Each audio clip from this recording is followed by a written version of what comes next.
അസാധാരണമായൊരു ചർച്ചയാണ് പാലാ നഗരസഭാ കൗൺസിൽ യോഗത്തെ ഇന്നലെ ചൂടുപിടിപ്പിച്ചത്. കൗൺസിലർമാരിൽ ഒരാളുടെ എയർപോഡ് കാണാനില്ല. ആരെടുത്താലും തിരിച്ചുവച്ചില്ല എങ്കിൽ പോലീസിനെ സമീപിക്കുമെന്നാണ് പരാതിക്കാരന്റെ മുന്നറിയിപ്പ്. ഈ സംഭവം നടന്നത് 4/10/2023 ബുധനാഴ്ച കൗൺസിൽ ദിവസമാണ്. ഇതുവരെ ഞാൻ ഇതിനെപ്പറ്റി പ്രതികരിക്കാതിരുന്നത് ഇവിടെയുള്ള ആരെയും സംശയിക്കരുത് എന്ന വിശ്വാസത്തിലാണ്. ആയതിനാലാണ് ഞാൻ ഇത് താമസിച്ചത്. കാരണം കേരള കോൺഗ്രസ് കൗൺസിലറായ ജോസ് ചീരംകുഴിയാണ് തന്റെ എയർപോഡ് കാണാനില്ലെന്ന് യോഗത്തിൽ പരാതി ഉന്നയിച്ചത്. 30,000 രൂപ വിലയുള്ള എയർപോഡ് കൗൺസിൽ യോഗത്തിനിടെയാണ് നഷ്ടമായതെന്നും അതാരോ മോഷ്ടിച്ചതായി സംശയിക്കുന്നുവെന്നും ജോസ്. ചർച്ച ചൂടുപിടിച്ചു.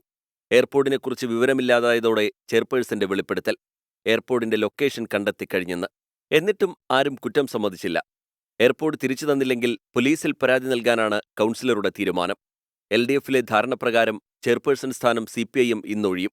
നിലവിലെ ചെയർപേഴ്സന്റെ നേതൃത്വത്തിലുള്ള അവസാന കൗൺസിൽ യോഗത്തിന്റെ നിറമാണ് എയർപോഡ് ചർച്ച കെടുത്തിയത്. 24 കോട്ടയം.